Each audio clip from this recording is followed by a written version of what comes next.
ಇದು ನಮ್ಮ ಮನೆಯದು ನೋನಿ ಹಣ್ಣಿನ ಮರ ನೋಡಿ. ನಮ್ಮ ಕೆಲಸದವನು ಅದನ್ನು ಕೊಯ್ತಾ ಇದ್ದಾನೆ.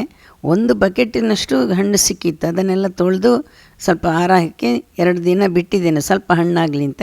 ಈಗ ಒಂದು ಗ್ಲಾಸ್ ಜಾರನ್ನು ತಗೊಂಡು ಅದರಲ್ಲಿ ನಾವು ನೀರು ಪಸೆ ಇಲ್ಲದ ಹಣ್ಣನ್ನೆಲ್ಲ ಹಾಕಿ ಗಟ್ಟಿ ಮಾಡಿ ಮುಚ್ಚಿ ಕ್ಲಿಂಗ್ ಫಿಲ್ಮ್ ಇರ್ತದಲ್ಲ ಅದನ್ನು 2 ಲೇಯರ್ ಹಾಕಿದರೆ ಅದು ಸ್ವಲ್ಪ ಏರ್ ಟೈಟ್ ಆಗುತ್ತೆ. ಇನ್ನೂ ಟೈಟ್ ಆಗಲಿಕ್ಕೋಸ್ಕರ ಸೆಲ್ಲೋ ಟೇಪನ್ನು ಅದಕ್ಕೆ ಸರಿಯಾಗಿ ಒತ್ತಿ ಮಾಡಿ ಸುತ್ತಿ ಇದನ್ನು ಒಂದು ತಿಂಗಳು ಅಥವಾ 2 ತಿಂಗಳು ಇಟ್ಟರೆ ನೀರಾಗುತ್ತೆ.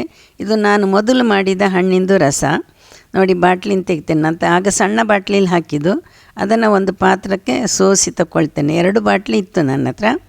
ಅದರಿಂದ ತೆಗೆದು ಸ್ವಲ್ಪ ಒತ್ತಿದ್ರೆ ಅದರಲ್ಲಿರುವ ನೀರೆಲ್ಲ ಬಿಡ್ತದೆ. ಇದು ಬಹಳ ಹೆಲ್ತಿಗೆ ಭಾಳ ಒಳ್ಳೆಯದು ಅಂತ ಎಲ್ಲ ಹೇಳ್ತಾರೆ. ತುಂಬ ಅಡ್ವರ್ಟೈಸ್ಮೆಂಟ್ ನೋಡ್ತೇವೆ.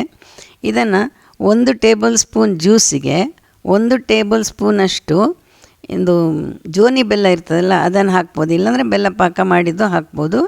ಅದನ್ನು ಹಾಕಿ 1 ಟೇಬಲ್ ಸ್ಪೂನಷ್ಟು ನೀರು 2 ಟೇಬಲ್ ಹಾಕ್ಬೋದು. ಅದನ್ನು ಸರಿ ಮಚ್ಚಿ ಬೆಳಗ್ಗೆ ಮತ್ತು ರಾತ್ರಿ ಕುಡಿದ್ರೆ ಕಾನ್ಸ್ಟಿಪೇಷನ್ಗೆ ಇದರಷ್ಟು ಬೆಸ್ಟ್ ಔಷಧಿ ಯಾವುದೂ ಇಲ್ಲ.